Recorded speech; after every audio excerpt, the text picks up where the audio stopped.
Assalamualaikum warahmatullahi wabarakatuh. Saya dari mahasiswa IAIN Salatiga. Di sini saya menemui Mas Zaki sebagai penanam bibit pisang. Ya, Masnya boleh perkenalan dulu. Assalamualaikum warahmatullahi wabarakatuh.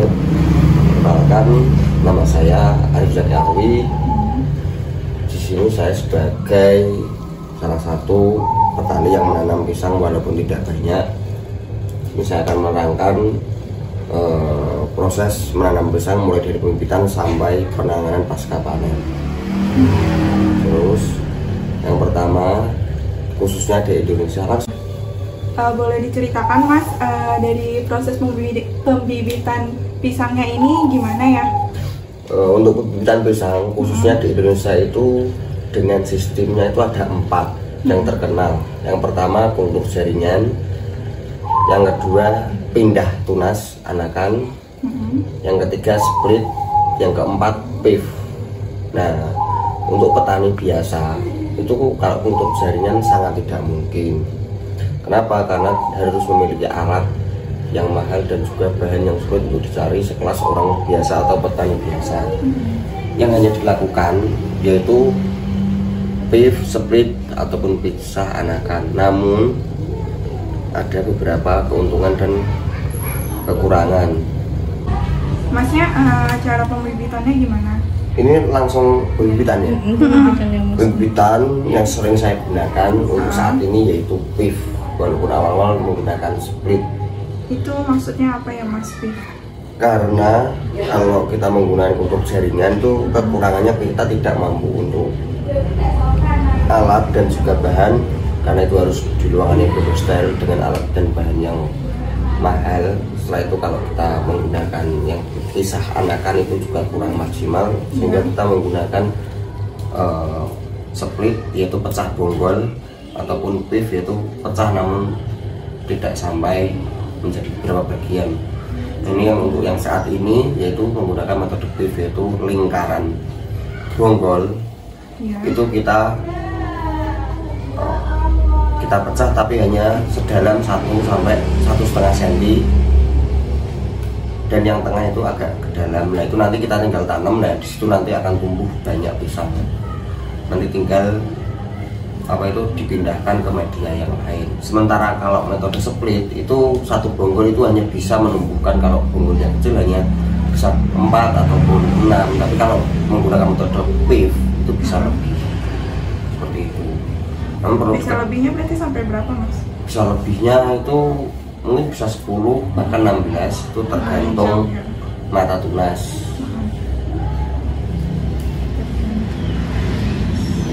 Dalam prosesnya itu kita memberikan yaitu yang organik, kita menggunakan jamur yaitu jamur Trichoderma itu untuk menanggulangi layu fusarium.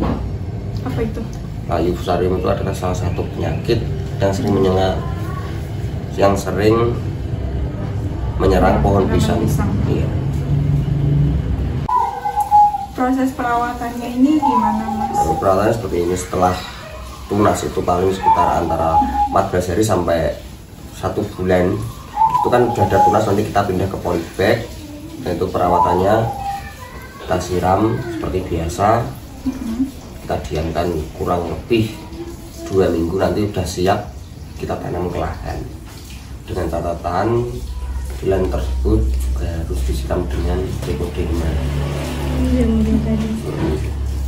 Setelah kita membuat lubang tanam, terus lubang tanam kita semprot menggunakan Trichoderma untuk menanggulangi layu fusarium, itu penyakit yang sangat dikeluhkan oleh petani. Itu kita siram. Untuk jarak tanam ataupun jarak antar lubang itu kita bisa menggunakan formasi 3x2 bisa. Itu maksudnya apa Mas, formasi 3x2? Jarak antar tanaman itu kurang lebih 3 meter. Iya, 3 meter. Nah, kali 2, jadi jarak antar tanaman itu jarak antar tanaman 2 meter, dan jarak antara satu deret untuk deret yang lainnya itu 3 meter itu deret lebih panjang karena di dikarenakan untuk pemupukan lebih memudahkan. Yang tadi organik, tapi untuk menanggulangi beradang petani malas, banyak juga yang anorganik atau menggunakan kimia. Itu kalau yang jamur trichoderma tadi bisa diganti dengan fungisida dari pabrikan. Itu bisa dibeli di toko-toko pertanian, sangat banyak. Nah, itu bisa digantikan oleh fungisida. Selanjutnya ini ketika pohon sudah ditanam, tahap selanjutnya itu perawatan seperti biasa. Yang penting air cukup dengan pupuk, misalnya nggak usah kimia juga nggak apa-apa. Misalnya kita punya kotoran ayam, kotoran sapi atau sebaiknya itu diberikan di lahan dengan catatan sudah difermentasi.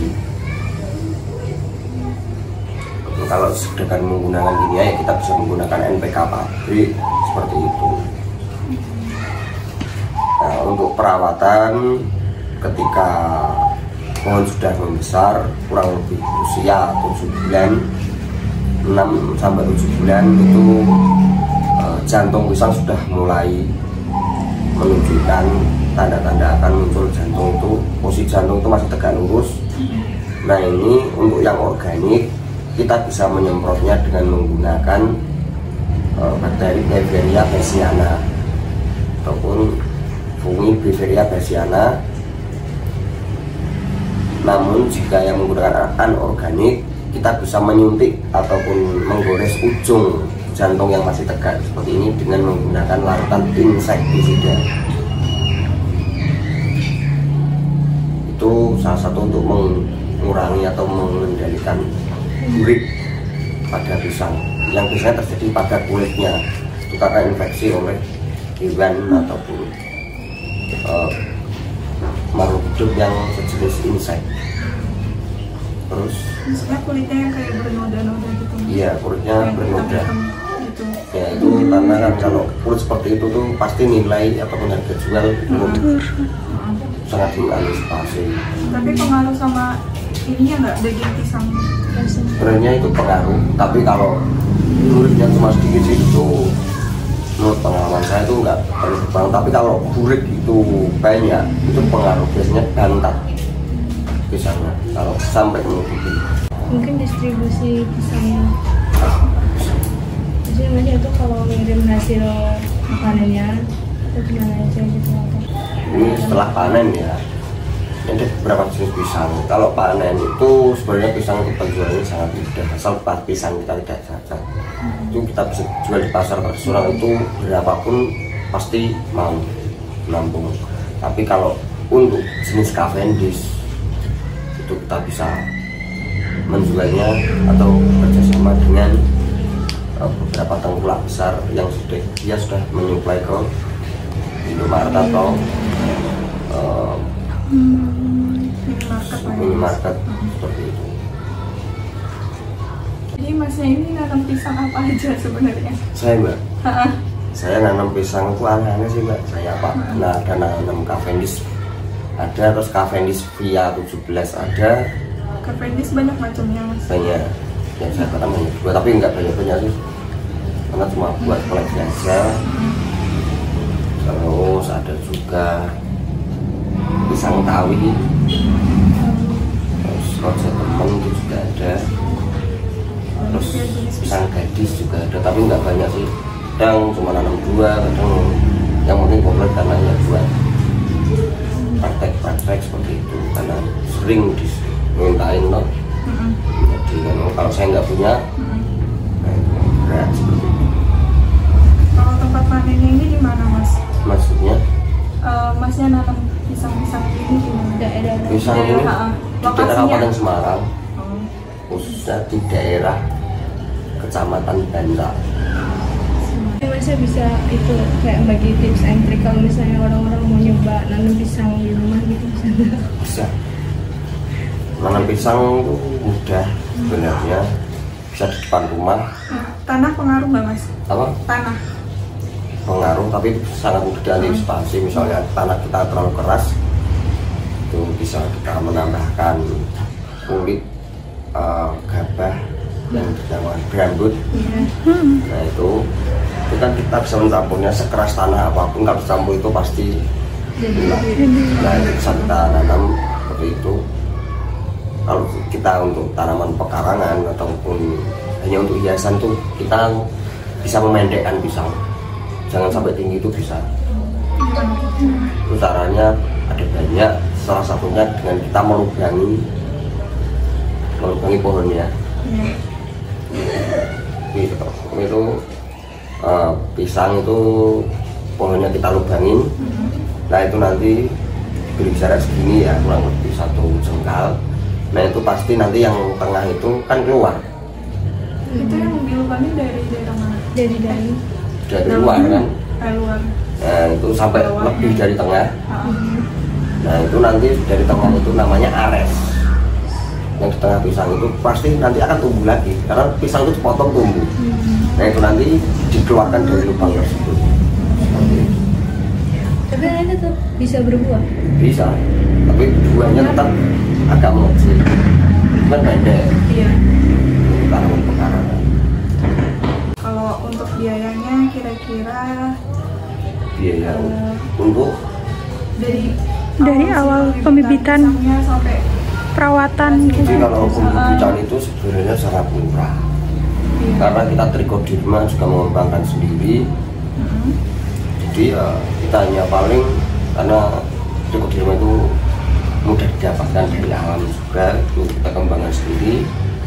Kalau misalnya paling kita hanya beli bibit pisang untuk pertama kali itu aja. Dan kalau kita kan selalu mengembangkan menjadi banyak, itu malah kita bisa menjual bibit seperti itu. Jadi ya sebenarnya pisang itu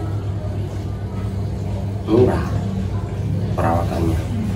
Paling pupuk kalau kita punya kotoran ayam atau kotoran hewan, kita bisa memanfaatkan, atau bahkan dari pisang kembali ke pisang bisa. Dan setelah panen itu kan pasti dipotong.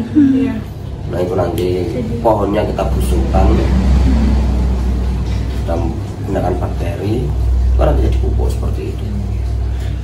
mulai menanam. Iya. Cuma iseng-iseng setahun lebih paling, belum ada 2 tahun.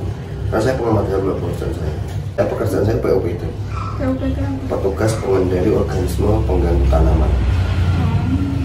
Dengan namanya penyuluh.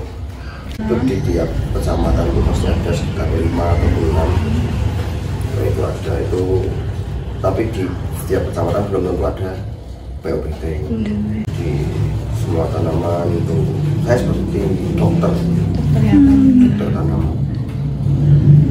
Belajarnya dari mana Mas? Belajarnya kan kita ikut dinas provinsi Jawa Tengah. Nah itu kita nanti akan dapat diklat itu 1 bulan di laboratorium. Tiap hari di laboratorium kita bermain dengan alat kecil seperti ini lah, kurang lebih alat laboratorium yang sederhana. Terus nanti 1 minggu kita di lapangan, Kendal, nanti pulangkan lagi, 1 minggu berangkat lagi ke Demak, 1 minggu berangkat lagi kemana. Seperti itu, kita teliti tanaman dan hambanya. Mas atas waktunya udah menjelaskan panjang lebar tentang yang Mas tanam pisang kan tadi. Terima kasih. Ya, sama-sama, semoga bermanfaat. Mungkin saya tutup sekalian. Akhir Pauli, kurang lebihnya mohon maaf. Wassalamualaikum warahmatullahi wabarakatuh. Waalaikumsalam.